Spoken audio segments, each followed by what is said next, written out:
Olá, amigos do BTG Digital, aqui é Murilo de Aragão com o seu programa Análise Política aqui no canal do YouTube do BTG.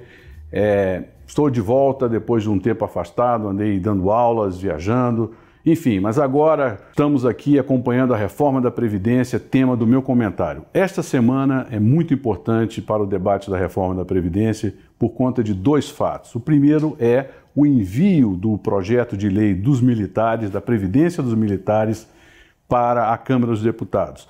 Era condição para que a Comissão de Justiça da Câmara começasse a examinar a emenda constitucional da reforma da Previdência. Ou seja, os deputados queriam ver o projeto de aposentadoria e pensão dos militares antes de começar a debater, a discutir a própria reforma da Previdência. Então, esta etapa deve ser vencida esta semana e é importante. E o segundo fato, mais importante ainda, é a escolha do relator da reforma da Previdência na Comissão de Constituição e Justiça, que deve acontecer essa semana. Conforme o levantamento que fizemos na Arco-Advice com os membros da comissão, a maioria é amplamente favorável ao governo. Dentre os 66 integrantes da comissão, pelo menos 41 podem ser considerados governistas. Em se tratando de uma votação de maioria simples, espera-se que até a primeira, no máximo a segunda semana de abril, o parecer da reforma da Previdência na CCJ seja aprovado. Bom, enquanto a Comissão de Constituição e Justiça não vota o parecer da reforma da Previdência, o que nós vamos assistir é o engajamento direto do presidente Jair Bolsonaro com as articulações políticas para a aprovação da reforma. Na semana passada, o presidente Jair Bolsonaro foi recebido na casa do presidente Rodrigo Maia, que é o presidente da Câmara dos Deputados, juntamente com 12 ministros, num evento que foi muito importante, tanto pela presença do presidente Bolsonaro, quanto pela presença expressiva de ministros e ainda também do presidente do Congresso, o senador Davi Alcolumbre. Todos debatendo francamente a questão da reforma.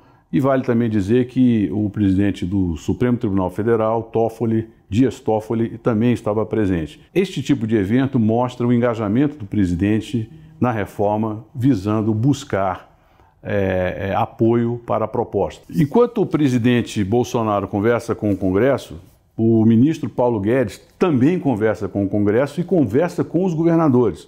Os governadores são uma peça importante na aprovação da reforma da Previdência. De modo geral, os governadores controlam cerca de 1/3 das bancadas da Câmara dos Deputados. Assim, uma reforma da Previdência contra os governadores é muito difícil de passar.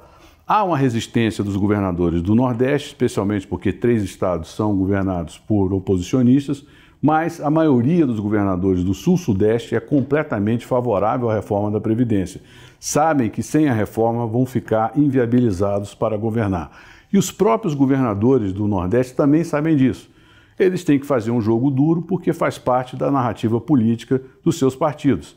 Tanto é que o PDT do Ciro Gomes e o PSB estão decididos a tomar uma posição contrária à reforma. Mas essa posição contrária vai ser mais para inglês ver, porque no fundo eles não têm votos para impedir a aprovação. Então, na verdade, o futuro da reforma previdenciária depende muito mais da capacidade de articulação do governo e, sobretudo, da liderança de Rodrigo Maia, que hoje é uma espécie de homem forte do establishment político brasileiro, pela sua posição de presidente da Câmara dos Deputados, em liderar o processo. Por fim, conversamos com o próprio Rodrigo Maia, conversamos também com o senador Davi Alcolumbre e conversamos também com o presidente do Supremo Tribunal, Dias Toffoli. Apesar dos ruídos que a gente vê aí na imprensa, há um clima favorável ao andamento das reformas, há um clima favorável ao diálogo entre os poderes, o que é muito positivo para o país.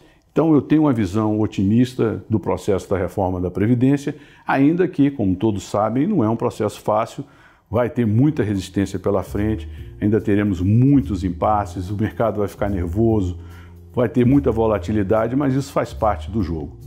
Então até o próximo programa. Até lá!